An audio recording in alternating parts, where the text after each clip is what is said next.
Traicionado por Stan Telchin. Capítulo 2. ¿Qué le ha pasado a Judy? Mientras nos dirigíamos en el automóvil al aeropuerto, Ethel y yo planeábamos nuestra estrategia. Hemos de actuar con mucha tranquilidad, dije. A estas alturas, probablemente Judy habrá vuelto a sus cabales. ¿Y qué pasará si está más firme que antes en cuanto al asunto?, me preguntó mi esposa. Entonces utilizaremos la lógica y razonaremos con ella. Seguro que se dará cuenta de lo equivocada que está. Pero tenemos que estar tranquilos y actuar como si nada serio hubiera pasado. El avión traía retraso y debí fumar medio paquete de cigarrillos mientras esperábamos. Cuando Judy salió por la puerta, parpadeé. Su cara irradiaba vida y su atractivo porte se veía igual que siempre. Había una vitalidad en ella que nunca antes había visto. Nos abrazó tan tiernamente que sentí que se me saltaban las lágrimas. Me di vuelta para tomar su equipaje, no queriendo que viera la emoción en mi rostro. Durante los 40 minutos que duró el trayecto hasta la casa, mantuvimos una conversación ligera. Pero cuando nos sentamos en el estudio, la tensión se manifestó a través de nuestro diálogo. Por último, toqué el punto de interés. Bueno, Judy, supongo que es hora de que hablemos. Necesitamos saber lo que te ha estado pasando. ¿Nos lo quieres decir? Sí, papá, de veras quiero hacerlo. Mientras decía esto, Ann salió de su habitación y se unió a nosotros. De repente, el contraste entre las dos chicas me turbó. Judy, sentada en el sofá, estaba nerviosamente exuberante, con sus ojos color avellana llenos de luz y moviendo constantemente las manos para dar expresión a sus palabras. Ann estaba estática, acurrucada en un rincón de nuestro diván, con sus sombríos ojos mostrando desaprobación y la cara pálida y tensa.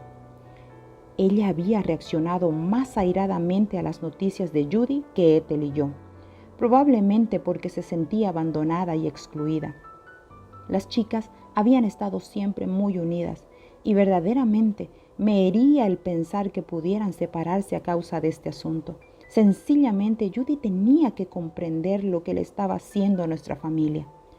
Ethel se hallaba sentada en el sofá al lado de Judy, mostrando en su cara una mezcla de emociones, amor y ternura maternal, desaprobación y confusión. Evitando una confrontación directa, le pedí a Judy que nos contara de nuevo en detalle lo que había sucedido. El estar sola en mi pequeño apartamento me dio oportunidad de pensar de verdad por primera vez en mi vida, comenzó. Descubrí que no estaba contenta conmigo misma. Aparte de ustedes, mi vida casi no tenía sentido. La mayoría de los jóvenes que conocía estaban metidos en líos de una manera u otra. Por primera vez en mi vida sentí la necesidad de comunicarme conmigo misma y con los demás. Judy hizo una pausa y yo alargué nerviosamente la mano para alcanzar un cigarrillo. Por eso me puse a trabajar en la línea de emergencia, continuó. Explícanos eso, Judy. Bueno, la organización se llamaba Lugar de Proyecto y es un centro para casos de crisis. La gente llama allí por teléfono con todo tipo de necesidades y problemas y nosotros intentamos ayudarles. ¿Es una organización cristiana? No, no está conectada con ninguna organización. Tiene una ambulancia, un pequeño equipo de personas a sueldo y algunos voluntarios. ¿Qué haces allí? Me ocupo de un teléfono, contesto preguntas si puedo y si no, refiero las mismas a especialistas. Estaba trabajando en el turno de la noche cuando recibimos la llamada de Ronnie. ¿Quién es Ronnie?, preguntó mi esposa. No lo conocía antes de que llamara. Cuando contesté el teléfono, me dio su nombre y dijo que era un excombatiente de la guerra y que no quería vivir ya más. También expresó que acababa de ingerir 52 pastillas de Seconal. ¿Y qué hiciste?, le pregunté. Casi me dominó el pánico. Le pregunté dónde vivía y le dije que mandaríamos una ambulancia para llevarle al hospital. Al principio rehusó darme su dirección, pero yo le rogué y rogué para que lo hiciera, y finalmente me dijo dónde vivía. Después hice algo que iba contra las reglas. ¿Qué fue? La ambulancia y el conductor no estaban disponibles, así que convencí a otro hombre que estaba de servicio de que debíamos ir en su automóvil para llevar a Ronnie al hospital. ¿Por qué estaba mal aquello? Solo personal médico debe atender tales casos. Si lo hubiéramos metido en el automóvil y hubiera muerto, nos podrían haber hecho responsables. Eso tiene sentido. Tiene y no tiene. De haber esperado a la ambulancia, puede que hubiera sido demasiado tarde. Aún así, apenas logramos llevar a tiempo al hospital a Ronnie. Allí trabajaron muchísimo para salvarle. Carraspeé impacientemente. En tu llamada telefónica me hablaste de Ronnie y de su hermano Charles. ¿Qué son ellos de ti? Solo amigos, pero antes de hablarles de Charles, quiero contarles acerca de Dick. Por las lágrimas que brotaban de sus ojos, pude ver que la tensión de la situación estaba afectando a Judy y decidí no interrumpir si podía, dejándola sencillamente que contara su historia. De nuevo, habló de la relación con Dick, el hombre con quien trabajaba, el cual tenía un amor especial por los judíos y que le había dado una Biblia para que la leyera. Él verdaderamente ama la Biblia y con emoción compartía conmigo lo que leía, diciéndome que no dejara de buscar ese pasaje. Yo tomaba nota de los versículos y los leía cuando llegaba a casa, pero realmente no comprendía por qué lo emocionaban tanto. Aquello me frustraba mucho. Sin embargo, continué leyendo y tratando de comprender. Luego, cuando Judy comenzó a hablar de nuevo acerca de Ronnie, se volvió hacia Anne. ¿Recuerdas la noche que hablé con Ronnie? Tú estabas visitándome en Boston y te encontrabas sentada a mi lado mientras yo contestaba el teléfono. Te hiciste cargo de la llamada y hablaste con Ronnie mientras nosotros salíamos a buscarlo. ¿Te acuerdas? Ana asintió con la cabeza, pero no dijo nada. Pues bien, salvaron la vida de Ronnie y él siguió pidiéndome que lo visitara. Fui a verle unas pocas veces mientras se encontraba en el hospital, pero no logré comunicarme con él. No podía identificarme con su manera de ver las cosas. Le hablaba sobre el amor, pero él lo hacía acerca del odio. Era como si estuviéramos en dos mundos diferentes. A medida que hablaba, el rostro de Judy revelaba la empatía que experimentaba. Sentía mucho lo que le pasaba a él. Estaba tan confuso y necesitado de ayuda, pero yo no podía prestársela. Luego le dieron de alta en el hospital. Pocas semanas más tarde, volvió a tomarse una sobredosis de píldoras y le tuvieron que ingresar de nuevo a toda prisa.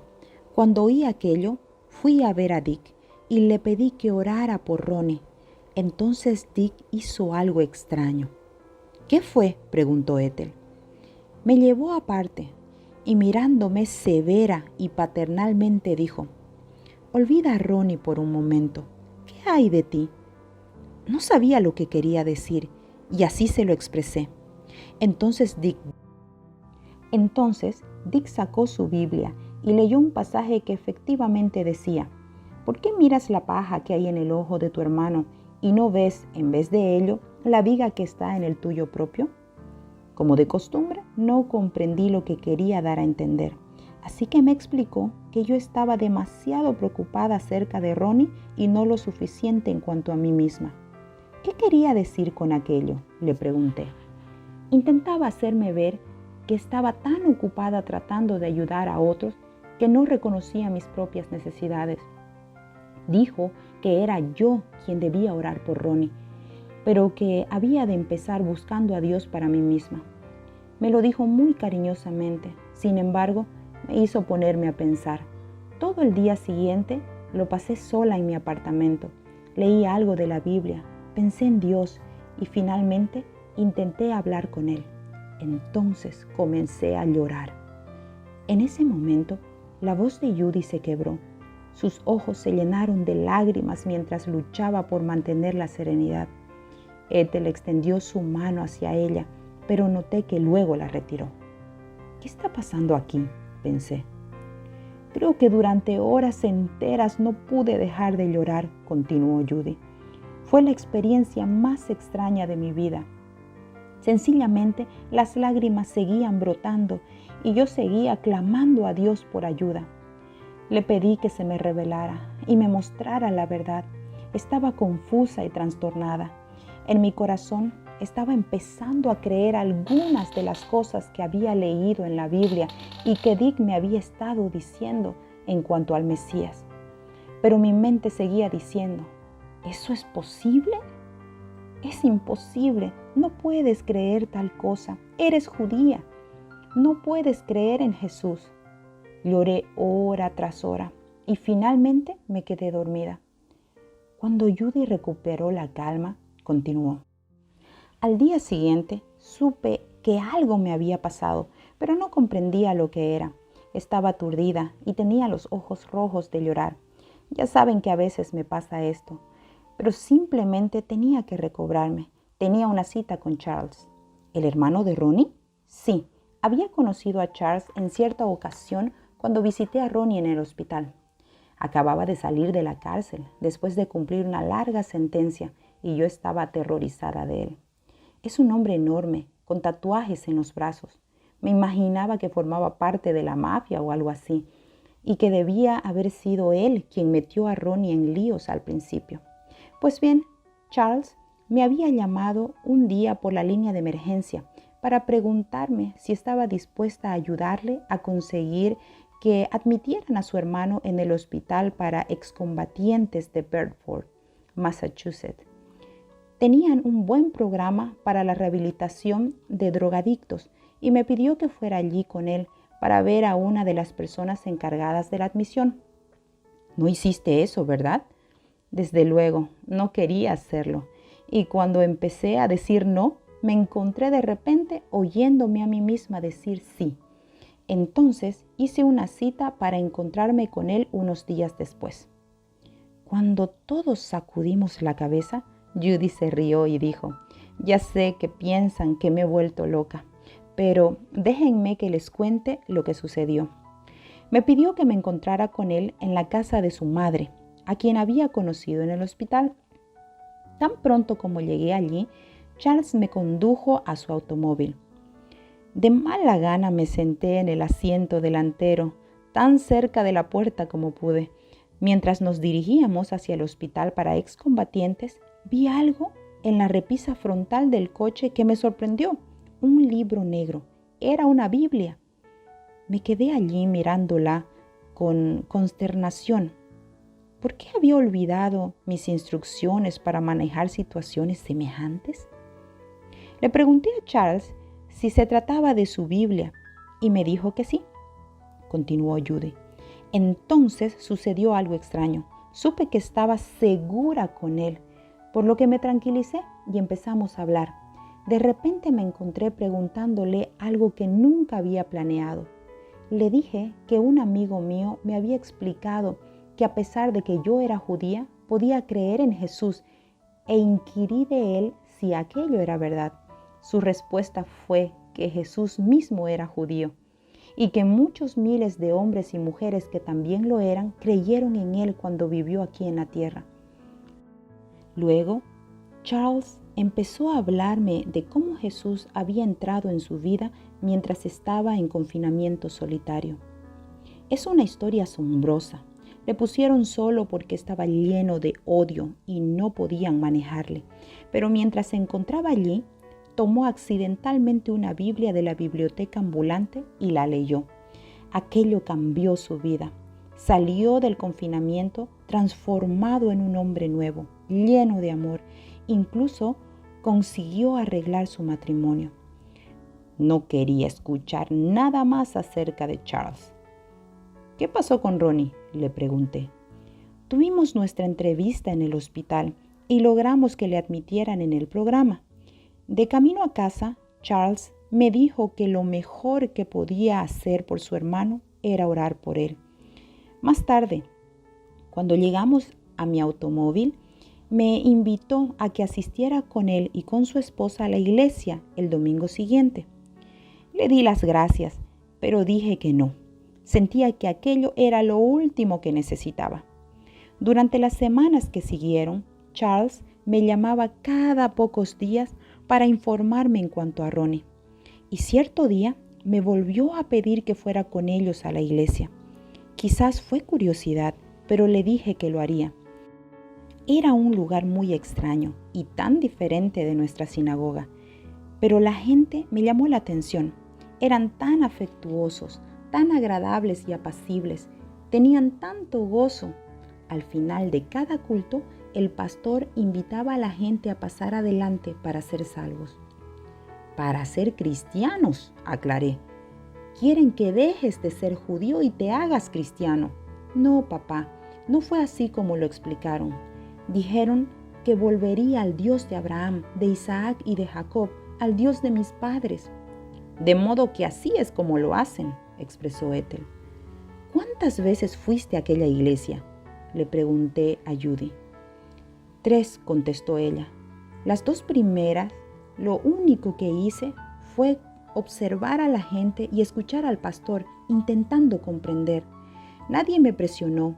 Fui aceptada. Realmente se interesaban por mí. Al volver a mi apartamento, intentaba leer la Biblia y pensar acerca de lo que decía. Hice mi decisión en cuanto a Jesús cuando estaba sola el sábado por la noche. Después de aquello, apenas podía esperar a llegar a la iglesia la mañana siguiente. Ni siquiera oí el sermón del pastor. En lo único que podía pensar era que cuando hiciera la pregunta acerca de quién quería recibir a Jesús como Señor, yo levantaría la mano. Y eso fue exactamente lo que pasó. Luego, el pastor me pidió que pasara adelante para poder orar por mí. Hubo un largo e incómodo silencio en nuestro estudio mientras intentábamos absorber el significado y la importancia de las palabras de Judy. Pero Judy, tú eres judía, le dije suavemente, y los judíos sencillamente no creen en Jesús. ¿Cómo puedes ser judía y creer en Él? Es imposible. Oh, papá, te equivocas. Te sorprendería si supieras cuántos judíos hay hoy en día que creen en Jesús. Pamplinas. Judy miró por toda la habitación, viendo el desengaño en los ojos de cada uno, y suspiró. Mira, papá, sencillamente tienes que investigar esto. No tienes por qué creer lo que yo creo, ni tampoco creerme a mí, pero eres un hombre inteligente. Lee tú mismo la Biblia y descubre si es verdad o no. Háganlo todos, o es verdad o es falso. Si Jesús no es el Mesías, lo sabrán, y si lo es, también lo sabrán. Pero lean la Biblia ustedes mismos y saquen sus propias conclusiones. Con aquello concluimos la conversación y nos fuimos a la cama. Ethel parecía demasiado aturdida para hablar del asunto y lo único que hacía era sacudir la cabeza. Apagué la luz y traté de dormir, pero el sueño era algo que estaba lejos de los dos. Ambos nos dábamos vueltas y más vueltas en la cama. ¿Qué vamos a hacer?, me preguntó finalmente Ethel. Creo que haré lo que me ha pedido. ¿Qué quieres decir? Judy quiere que yo lea la Biblia. Muy bien, eso será lo que haré. Cuando la haya leído, podré demostrarle que está totalmente equivocada. De hecho, apostaría que es eso exactamente lo que quiere. No sé, suspiró Ethel. Parece muy segura de sí misma. Es una pose. Hubo silencio durante unos momentos. Stan, ¿qué, querida? Judy tiene verdaderamente buen aspecto, ¿verdad? Sí, ciertamente. ¿Crees que todo ese gozo y vivacidad proviene de sus nuevas creencias? Posiblemente, dijo de modo impaciente. Ahora se siente feliz porque tiene algunos nuevos amigos, pero no durarán mucho. Ella es judía y nada puede cambiar ese hecho. No encontrará una felicidad segura con los cristianos. Supongo que tienes razón. Yo sabía que tenía razón y estaba impaciente por comenzar a leer la Biblia para probarlo. Aquí termina nuestro segundo capítulo de Traicionado por Stan Telchin.